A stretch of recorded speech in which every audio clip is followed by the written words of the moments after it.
저는 안산지구에서 서기와 회계순장으로 섬기고 있는 한국공대 CCC 박보미 순장입니다. 저에게는 CCC에서 순장으로 섬기고 있는 언니가 2명이나 있는데요. 언니들은 함께 믿음의 여정에서 큰 힘이 되는 동역자입니다. 풍삼 독자 여러분도 오늘 말씀을 묵상하며 주위에 힘을 돋아주는 동역자로 세워지길 축복합니다.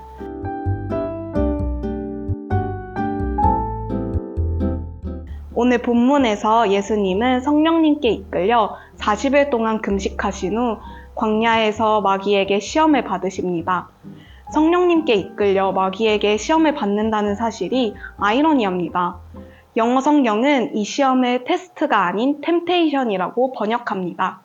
시험은 지식이나 능력 등의 상태를 점검하기 위한 것이고, 유혹은 좋지 않은 일을 하도록 부추기는 것입니다.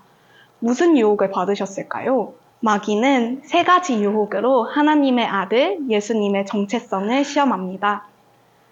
첫 번째 유혹은 눈앞의 돌들을 떡으로 바꾸라는 유혹입니다. 40일 동안 금식하신 예수님은 매우 배고프셨을 것입니다. 저도 지난 금식 수련회 때 4끼 금식을 했을 때 눈앞이 핑 돌 정도로 어지럽기도 했습니다. 마귀는 예수님이 가진 능력을 자신을 위해, 즉 당장의 배고픔을 채우는 데 사용하라고 유혹합니다.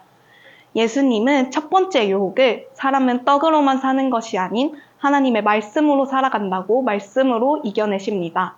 두 번째로 마귀는 예수님께 성전 꼭대기에서 뛰어내리라고 합니다.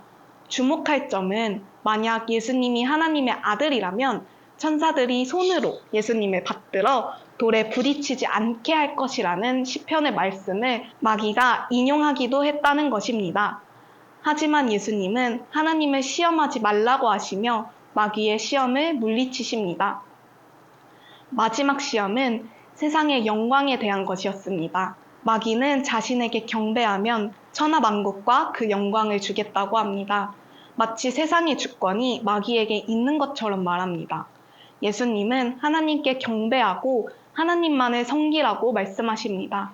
그렇게 마귀는 물러갑니다. 마귀의 3가지 유혹은 성령으로 충만한 예수님의 능력을 하나님의 영광이 아니라 자신이 하나님의 아들임을 증명해내는데, 즉 자신의 영광을 위해 사용하라는 것이었습니다. 예수님은 그 유혹에 넘어가지 않고 승리하십니다. 예수님이 모든 시험을 이겨내실 수 있었던 이유는 바로 예수님 자신이 누구인지 알았기 때문입니다. 마귀의 시험을 받으시는 상황 속에서도 예수님은 하나님의 아들이셨습니다. 예수님은 사탄의 말, 사탄이 보여주는 것이 아니라 자신이 하나님의 아들이라는 내면의 음성에 집중하셨습니다. 저는 오늘 말씀을 묵상하며 하나님의 뜻을 바라보고 순종하는 예수님을 바라보게 되었습니다.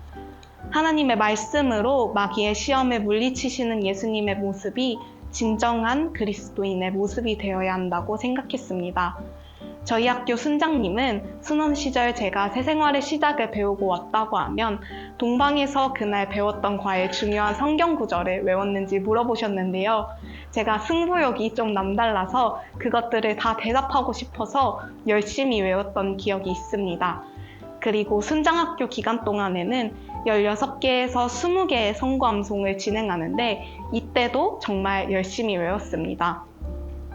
이때 외웠던 말씀이 제가 힘들고 어려운 상황 속에 처해 있을 때 순간순간 떠오르며 다시 힘을 줄 때가 많습니다. 하나님의 말씀을 통해 모든 어려움을 이겨내고 또다시 기쁨으로 살아갈 수 있다는 사실에 감사한 나날들을 보내게 되는 것 같습니다. 또한 말씀보다 앞서지 않도록 깨어 기도하게 되기도 합니다. 저는 더욱 말씀으로 살아가기 위해 이동하는 지하철이나 버스 안에서 성경을 읽어보려 합니다. 그런 자투리 시간을 활용해 계속해서 성경을 찾아 읽고 하나님의 말씀을 간구하는 삶을 살아가길 소망합니다. 풍삼독자 여러분, 여러분은 하나님의 말씀으로 살아가고 계신가요? 저는 오늘 말씀을 통해 언제나 하나님의 말씀으로 살아가길 결단합니다. 여러분도 하나님의 말씀을 무기 삼아 세상과 맞서는 예수님의 영적 군사가 되길 소망합니다. 샬롬!